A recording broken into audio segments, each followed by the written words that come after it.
Assalamualaikum warahmatullahi wabarakatuh. Alhamdulillah rabbil alamin wassalatu wassalamu ala asyrafil anbiya'i wal mursalin sayyidina Muhammadin wa ala alihi wa sahbihi ajma'in. Allahumma salli wa sallim wa barik ala Muhammad wa ala ali Muhammad kama sallaita wa sallamta wa barakta ala Ibrahim wa ala ali Ibrahim fil alamin innaka Hamidum Majid. Amma ba'd. Assalamualaikum semua sahabat yang hadir yang dimuliakan Allah sekalian. Syukur pada Allah kerana pada malam ni kita dapat bertemu dalam satu majlis ilmu yang mudah-mudahan nambah iman kita kepada Allah SWT. Jadi tuan-tuan yang dimuliakan Allah sekalian, sajalah pada malam ni saya nak mengajak tuan-tuan untuk merenungi sedikit perkara berkaitan dengan sirah Nabi SAW. Boleh kita keluar topik sikit malam ni. Kita sebenarnya sedang bincangkan bab doa, tapi pada malam ni saya nak ajak tuan-tuan untuk memahami beberapa perkara berkaitan dengan sirah Nabi SAW. Boleh? Tajuk lain daripada kuliah. Muhammad Syiham, Jami'ah Abdul Rasul. Al-Wassalam semua yang hadir. Muhammad Rusli Mazin. Waalaikumsalam warahmatullahi wabarakatuh. Baik, dah ready semua?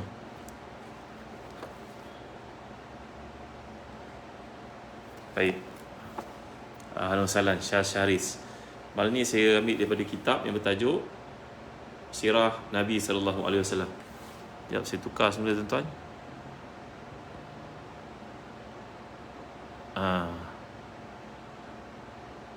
Baik.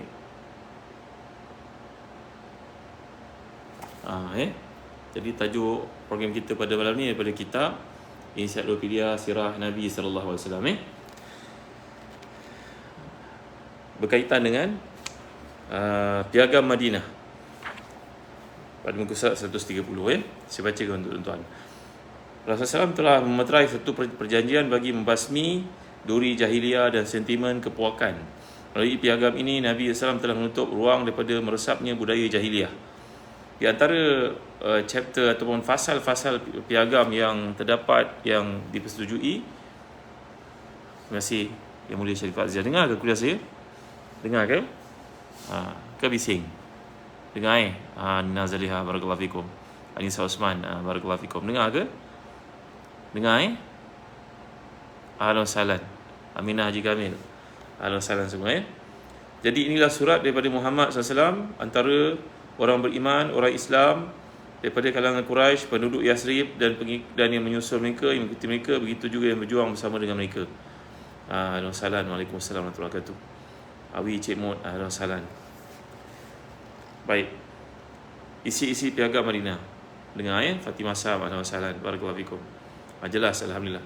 Jadi piagam ni merupakan satu perjanjian persefahaman yang berlaku di antara terima kasih Muhammad Azim, antara Rasulullah dengan mereka yang berada di Madinah. Dalam pada Nabi SAW berhijrah itu ada macam-macam bangsa yang terdapat di Madinah. Masyarakat majmuk Mak Terengganu, antaranya orang Arab, antaranya orang Yahudi. Perlu jelas, terima kasih Muhammad Fazil. Jadi dalam konten piagam Madinah yang telah dimeterai itu, yang pertama bahawasanya mereka merupakan satu umat yang bersatu. Yang kedua, orang Muhajirin daripada kalangan Quraisy menurut adat kebiasaan yang berlaku dalam kalangan mereka. Mereka hendaklah menebus sendiri tawanan mereka dengan cara yang baik dan adil dalam kalangan orang beriman. Setiap kabilah daripada kaum Ansar menurut kebiasaan yang berlaku dalam kalangan mereka hendaklah membayar diat sebagaimana yang pernah dilakukan mereka terdahulu. Saudara Osman, ahlan wassalan. Diat ni berarti kalau berlaku pembunuhan, maka satu pihak bertanggungjawab yang sepang jelas terima Fazia. Jadi pihak yang terlibat membunuh itu, keluarga yang telah terlibat sebagai contohnya pembunuh, maka mereka bila dimaafkan mereka kena bayar diat. Kalau tidak mereka kena bunuh balik. Jadi setiap puak daripada kabilah itu hendaklah menebus sendiri tawanan mereka secara baik dan adil di kalangan orang beriman. Yang ketiga, orang beriman tidak boleh membiarkan seseorang menanggung beban yang berat. Mereka hendaklah membantunya dengan cara yang baik dalam membayar diat. Jadi tuan-tuan dimuliakan sekalian, ini adalah merupakan tanggungjawab negara Islam, iaitu memastikan rakyat semua berada dalam keadaan ceria, gembira, seronok, lapang hati, tenang fikiran, hutang boleh bayar. Masyarakat kita macam ni, pada hari ni macam mana tuan-tuan? Ada tak dikontrol perkara yang berkaitan dengan jual rumah contohnya? Ataupun yang dijaga adalah korporat, tycoon, developer yang besar-besar. Orang awam macam kita semua, adakah terbela nasib? Rumah yang dibina adakah dalam mampu milik? Tengok kan tuan-tuan, ini antara perkara-perkara yang telah pun diambil berat oleh Islam seawal kedatangan Nabi kita ke Madinah. Baik, orang mukmin yang bertakwa hendaklah menentang orang yang melampaui batas terhadap diri mereka ataupun orang yang suka berbuat kezaliman, dosa, mencetuskan pemusuhan atau melakukan kerosakan di kalangan orang beriman. Mereka semua perlulah bersepakat dalam menentang kejahatan meskipun mereka terhadap anak salah seorang dari mereka. Ini merupakan asas yang penting tau, daing. Yang mulia daing. Hari ini keturunan raja, masya-Allah ya. Jadi semua umat hendaklah bersepakat menentang kezaliman. Jangan biarkan orang zalim itu berkuasa. Bila orang zalim berkuasa, maka rakyat akan menjadi sengsara. Itulah yang telah diasaskan dalam Piagam Madinah. Orang mukmin tidak boleh membunuh sesama orang mukmin demi menolong orang-orang kafir. Orang mukmin tidak boleh membantu orang kafir untuk melawan orang mukmin. Perlindungan Allah itu satu, iaitu dia melindungi orang yang lemah sesama mereka. Orang Yahudi yang mengikut kita, mematuhi kehidupan kita, berhak mendapat pertolongan dan kesamaan tanpa dianiaya dan ditentang. Tengok ya, umat Islam telah diajar seawal kedatangan Nabi ke Madinah supaya menghormati bangsa-bangsa lain, tapi dengan syarat mereka pun kena hormatlah kepada orang Islam. Ya, mesti ada give and take lah. Tak boleh semua je nak kena ikut dia. Ya, jadi yang berlaku dalam kehidupan umat Islam di awal-awal dahulu adalah Nabi memberi perlindungan politik dan juga keselamatan kepada bukan Islam dengan syarat bukan Islam itu kena menyatakan ketundukan, kena mematuhi, mentaati negara Islam, negara umat Islam dan pemimpin Islam. Bukan dia nak buat hal dia. Kalau dia nak buat hal dia, dia pergilah ke tempat lain yang boleh menjaga kepentingan dia. Mana ada negara dalam dunia yang kita semua benda kena ikut kehendak kita. Kita tak boleh nak patuh pada ketetapan negara tersebut. Mana ada? Cuba sebut pada kita. Cuba sebut tuan-tuan. Kalau boleh duduk dalam sebuah negara, kita tak boleh ikut undang-undang. Ikut suka kita je semua benda nak buat, boleh buat. Mana ada tempat begitu tuan-tuan? Di Amerika yang dikatakan negara freedom itu pun ada undang-undangnya. Bukan semua benda boleh dilanggar, boleh dibuat sesuka hati, tak boleh. Jadi tuan-tuan dimuliakan Allah sekalian, ini adalah satu asas yang penting dalam kenegaraan yang kita kena tahu. Ya, pemimpin kita kena faham asas ini. Jangan semua benda kita nak kena korbankan hak kita demi untuk please kehendak orang-orang yang lain. Sepatutnya orang lain yang kena patuh, kena ikut. Ya. Perjanjian damai orang mukmin itu satu. Seorang mukmin tidak boleh mengadakan perjanjian damai dengan melakangkan orang mukmin lain dalam peperangan di jalan Allah kecuali dengan cara yang telah disepakati. Lagi yang ke-11, orang mukmin hendaklah sentiasa mempertahankan antara satu sama lain akibat yang menimpa darah mereka di jalan Allah SWT. Orang mukmin seumpama satu badan. Terima kasih ya Wahidah Abdullah, Wahidah Abu Bakar, Ahlan Salan, Mazin Musa, Ahlan Salan semua. Kita belajar tentang sirah Nabi. Penting sangat untuk kita faham pada zaman fitnah yang menyaksikan pada ini umat Islam terpaksa berkompromi dalam macam-macam perkara demi memenuhi kehendak orang lain. Apakah itu betul? Kita belajar sirah Nabi kita supaya kita ada izzah, ada kemuliaan diri. Ya, bukan mudah diperkotak-katikkan oleh kehendak-kehendak orang lain yang tidak ada batasnya. Orang mukmin hendaklah saling mempertahankan satu sama lain demi mempertahankan darah mereka di jalan Allah SWT.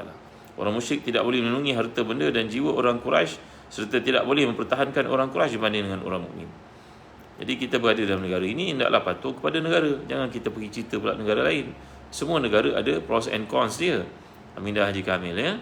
Tak ada negara yang sempurna. Semua benda negara itu tak ada cukai, tapi dia ada perkara-perkara lain.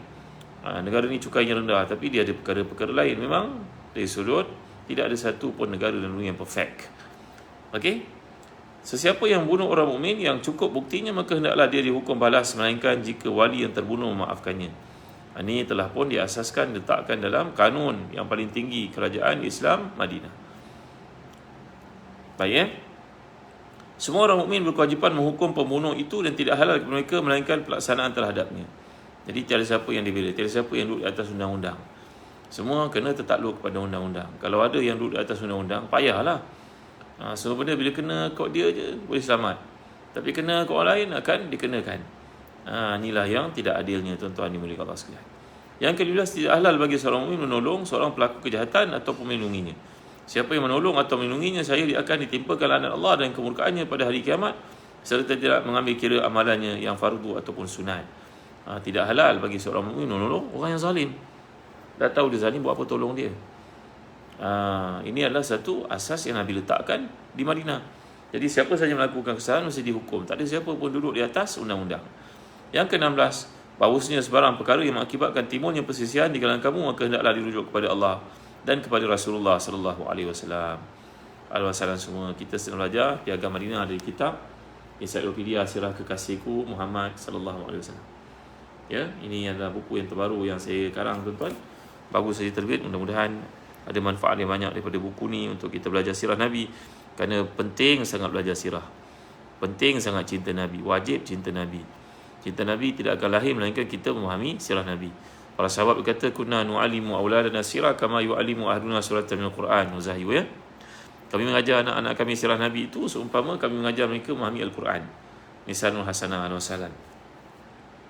Jadi melalui kebijaksanaan dan kepintaran ini, Rasulullah SAW telah berjaya mengorak langkah pembinaan asas-asas masyarakat baru yang bertamadun. Jadi Nabi sampai, ya, Cik Zul Nasri, Cik Abdul Rahman, alhamdulillah. Nabi sampai kat Madinah itu ada masyarakat majmuk, daing nizam, ya. Jadi bila ada masyarakat majmuk, perlu ada satu undang-undang yang dapat menjaga kepentingan semua orang. Supaya tak ada yang dominan, yang mengatasi orang lain, menganiaya orang lain. Tak boleh macam tu. Maka Nabi telah membina Piagam Madinah, mengasaskan masyarakat di situ hidup dalam keadilan, justice. Nuzahyu, ya. Waalaikumsalam warahmatullahi wabarakatuh, ya. Jadi dengan kebijaksanaan Nabi meletakkan piagam ini telah berjaya mengorak langkah pembinaan asas-asas baru bagi masyarakat yang bertamadun. Fenomena ini memberikan kesan mendalam yang terpamir melalui kepribadian mulia para sahabat Nabi SAW. Nabi Muhammad SAW sering mengajar, mendidik, membersihkan jiwa mereka serta menggalakkan mereka supaya berbudi pekerti mulia. Baginda SAW mendidik mereka dengan adab kasih sayang, persaudaraan, sifat mulia, tekun beribadah dan mentaati perintah. Seorang lelaki pernah bertanya kepada Rasulullah, apakah ajaran Islam yang terbaik? Maka Nabi telah menjawab SAW, kamu memberi makan, mengucap salam, baik kepada orang yang kau kenal ataupun kau tidak kenal. Hadis ini riwayat Bukhari. Al-Zinariz, Jadi antara perkara asas yang Nabi ajar adalah bagi makan kat orang. Jadi kita pada hari ini nak mewujudkan kasih sayang sama kita, bagi makan kat orang. Bukan mahal sangat pun kan. Malam Jumaat kita tahu orang Islam pergi baca Yasin sebagai contohnya ke masjid, kita sediakan makanan yang enak-enak. Kalau tak enak pun buat mihun saja, hantar ke masjid, nasi lemak. Mudah-mudahan mereka yang pergi ke masjid itu dapat makan. Ini antara pahala yang paling besar. Tak semestinya kita kena panggil catering, masak yang canggih-canggih, yang enak-enak, yang mahal-mahal macam kat hotel kan. Tak perlu pun. Sediakan makanan setakat yang boleh mereka makan. Boleh bungkus bawa balik sebagai contohnya. Anak-anak kita pergi ke sekolah, kalau kita masak makanan untuk rehat untuk anak kita, sediakan juga satu bungkus, 2 bungkus. Ni tolong bagi pada kawan-kawan kamu. Nanti anak kita akan disenangi oleh kawan-kawannya. Anak kita dilantik pemimpin oleh kawan-kawannya. Anak-anak kita disenangi oleh kawan-kawannya. Begitu, ya. Nabi kita mengajar antara cara nak menangi hati manusia bagi makan kat orang. Kalau kita jadi majikan lagi pula, kena sediakan makanan untuk pekerja kita sebagai contohnya. Dengan cara demikian kita menangi hati mereka. Maka they will die for you, orang kata. Sanggup pekerja itu bermati-matian untuk kita kerana mengenang jasa kita, menyediakan makanan untuknya. Ini adalah apa yang disebut Nabi SAW, iaitu antara asas yang Nabi ajar dan Nabi tunjukkan kepada para sahabat ketika berada di Madinah seawal kedatangan baginda ke sana. Alhamdulillah, terima kasih semua. Barakallahu fikum. Abdullah bin Salam berkata, bila Nabi sampai ke Madinah, aku pun berjumpa dengannya. Setelah diamati benar-benar rupa baginda, aku mengetahui bahawa wajah itu bukanlah wajah pembohong.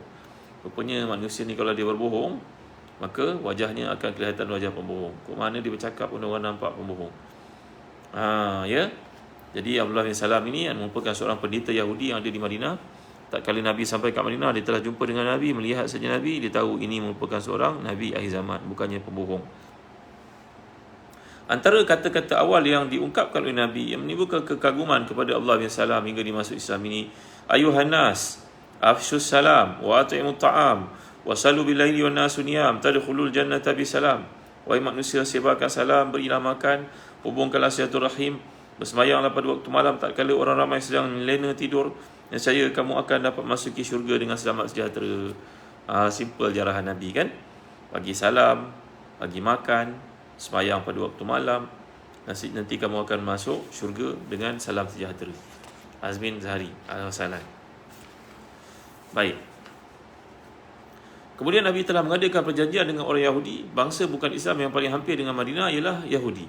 Walaupun mereka menyembunyikan permusuhan terhadap Islam, namun mereka belum menzahirkan sebarang penentangan dan permusuhan. Lantaran itu Nabi telah mengadakan perjanjian bersama mereka dengan berikan kebebasan mutlak dalam hal agama dan harta benda. Baginda tidak mengambil polisi pengisiran ataupun permusuhan. Nabi tidak menghalau kalangan Yahudi yang duduk di Madinah. Perjanjian yang dimeterai itu termasuk dalam perjanjian yang dilakukan antara umat Islam seperti yang disebutkan sebelum ini. Antara isi perjanjian Nabi dengan orang Yahudi pula, yang pertama, orang Yahudi Bani Auf adalah satu umat bersama kaum mukminin.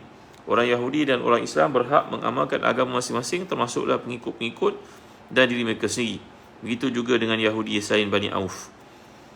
Orang Yahudi dan orang Islam berkewajipan membiayai sendiri nafkah mereka. Antara mereka hendaklah saling bantu-membantu dalam menentang orang yang memerangi piagam Madinah.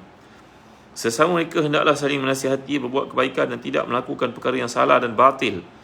Seorang tidak boleh berbuat kesalahan terhadap sekutunya. Tak boleh nak menganiaya orang dengan sewenang-wenangnya. Yahudi itu peniaga, beli dengan cara yang proper. Bukan pergi rampas harta dia, pergi aniaya dia, tak boleh, haram hukum. Pertolongan tak dihulurkan kepada orang yang zalimi. Dalam situasi peperangan, orang Yahudi dan orang mukmin hendaklah bersama-sama mengeluarkan nafkah, infak. Menerusi perjanjian ini, Yathrib menjadi tanah yang dihormati. Sebarang permasalahan atau pertikaian yang dibawa kepada kerosakan di kalangan mereka yang memeterai perjanjian ini, hendaklah dirujuk kepada Nabi SAW. Dirujuk kepada Allah, rujuk kepada Nabi SAW. Orang Quraisy tidak boleh dilindungi. Begitu juga orang yang membantu mereka. Quraisy berada dekat Mekah pada masa itu. Ya. Baik, ada yang duduk kat Sarawak dah dapat ni. Senang dapatkan daripada Kak Aliza Hasan. Dapatkan buku ni kat online je. www.cakbiru.com.my. Boleh dapatkan secara online Dan saya pun tengah nak menggalakkan saudara-saudari, tuan-tuan, puan-puan, ibu-ibu, suri rumah yang dimiliki Allah sekalian, kalau nak jadi dropshipper bagi tujuan pengedaran buku ni pun saya sangat alu-alukan. Nanti boleh berhubung dengan Ustazah Nurilis Ustazah Umi Fatih, bagaimana kita nak jadi dropshipper kepada buku ni. Mudah-mudahan luas penggunaannya, ramai orang dapat baca. Buku ni insya-Allah dalamnya bukan saja bergambar tuan-tuan, malahan ada QR code. QR code ni maknanya kalau tuan-tuan scan, tuan-tuan boleh dengar kuliah yang saya sampaikan berkaitan dengan sirah Nabi SAW. Petikan-petikan, bab-bab okey. Terima kasih tuan, jangan lupa share pada teman-teman yang lain. Bukit Beruntung, line clear dan share. Terima kasih. Pak Razul, terima kasih tolong sebarkan. Baik. Sekarang kita masuk pada topik berikutnya. Saya bawa ringkas-ringkas je tuan-tuan ni. Tengok colourful, ada diagram kan. Kemudian ada apa tahu, ada QR code. Ini QR code ni tengok. Saya bahagian yang tuan-tuan boleh scan dan tuan-tuan boleh dengar kuliah yang saya sampaikan.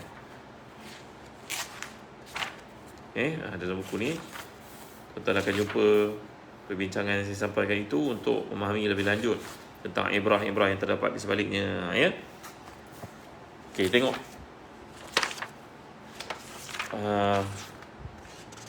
Sekarang kita masuk kepada topik berikutnya, siri peperangan Nabi SAW.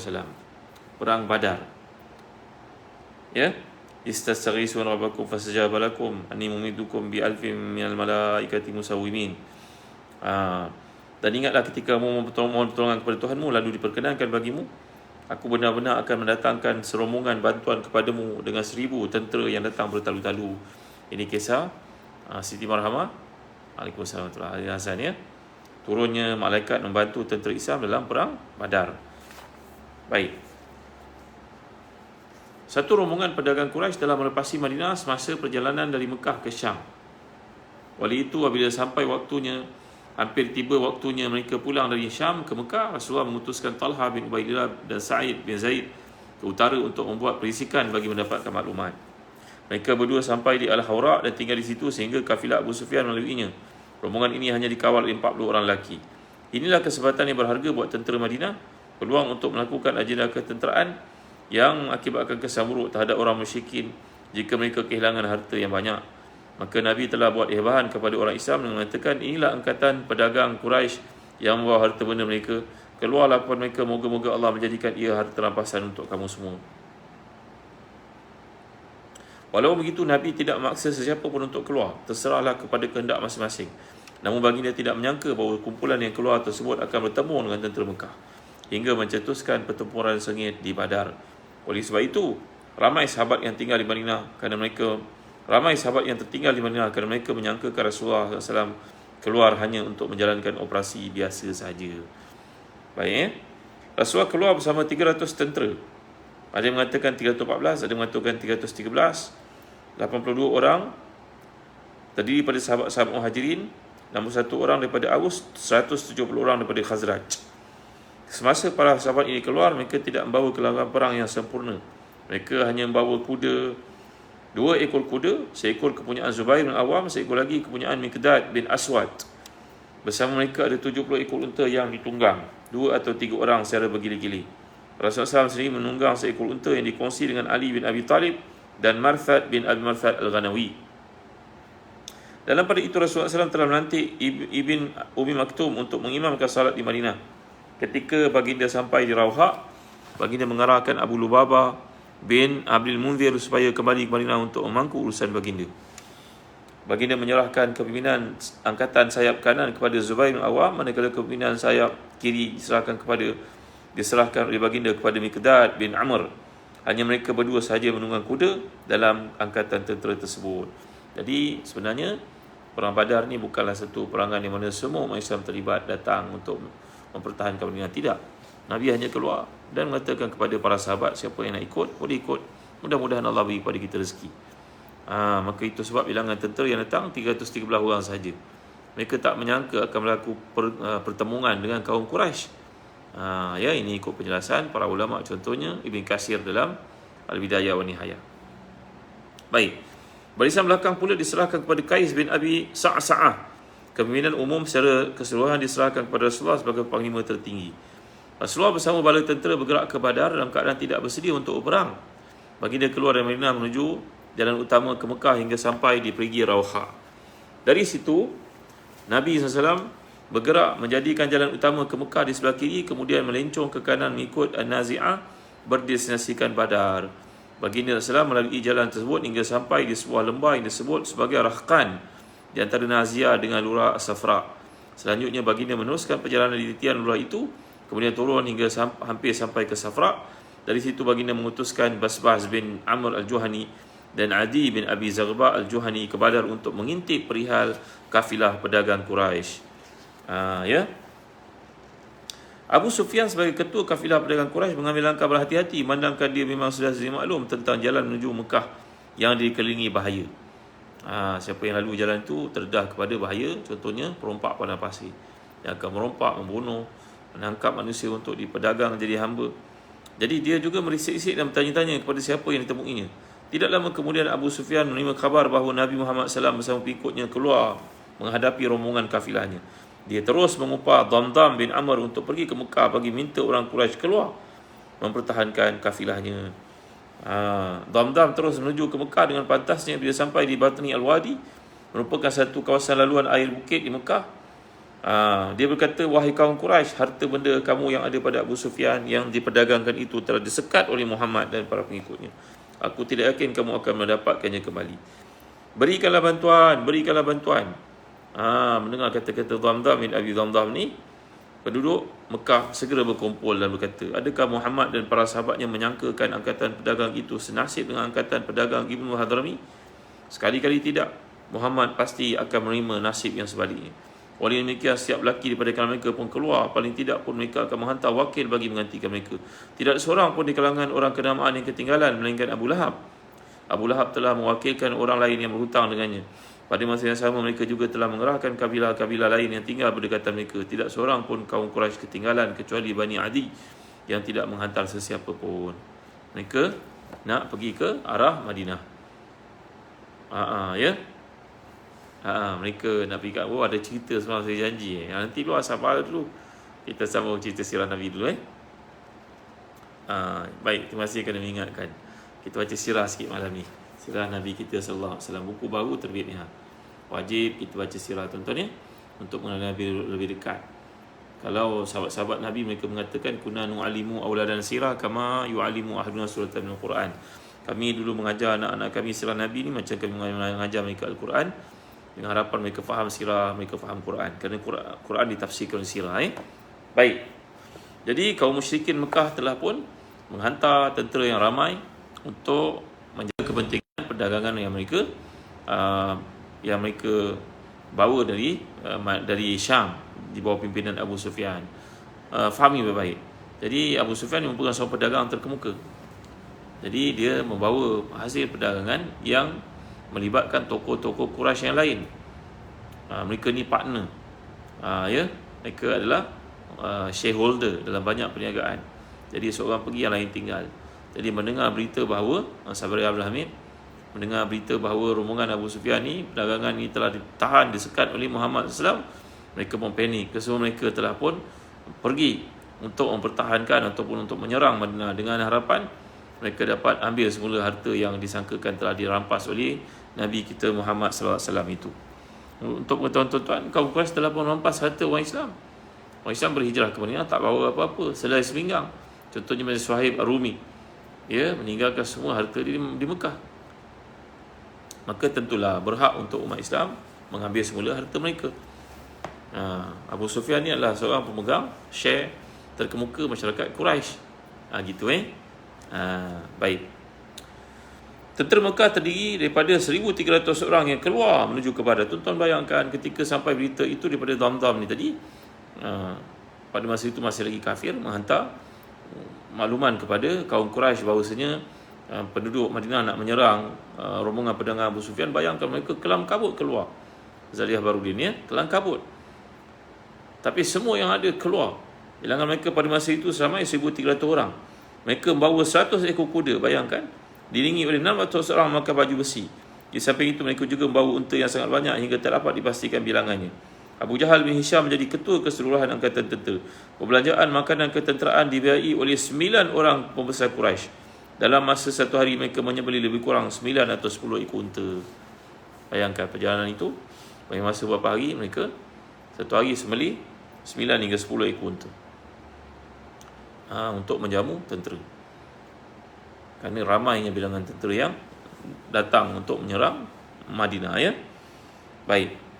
Abu Sufyan menghantar surat. Tentera musyrikin bergerak keluar dari Mekah dengan penuh kesombongan, kemarahan, kebencian kepada Nabi dan para sahabat. Hal ini sebagaimana firman Allah, A'udzubillahi minasyaitonirrajim. Wa la takunu kalladzina kharaju min diyarihim batara wa ria'an nas wa yasudduna an sabilillah wallahu bima ya'maluna muhit. Sebagaimana orang yang keluar dari negerinya dengan belagak sombong dan menunjuk kepada orang ramai dan mengharapkan pujian orang, mereka menghalang manusia dari perjalanan Allah. Namun Allah juga yang meliputi pengetahuannya terhadap apa yang dilakukan oleh mereka. Surah Al-Anfal ayat ke-47. Mereka bergerak dengan pantas ke arah utara menuju ke Badar melalui lembah Usfan, lembah Qadid, seterusnya Juhfah. Semasa di Juhfah, tentera musyrikin menerima surat daripada Abu Sufyan minta mereka supaya pulang ke Mekah. Suratnya berbunyi, kamu telah keluar semata-mata untuk menyelamatkan angkatan pedagang dan harta benda kalian. Sungguhnya Allah telah menyelamatkannya. Oleh itu tak payahlah perang, kembalilah ke Mekah. Sebaya saja membaca surat itu, angkatan tentera Mekah pun menghentikan hasrat mereka untuk pergi ke Badar.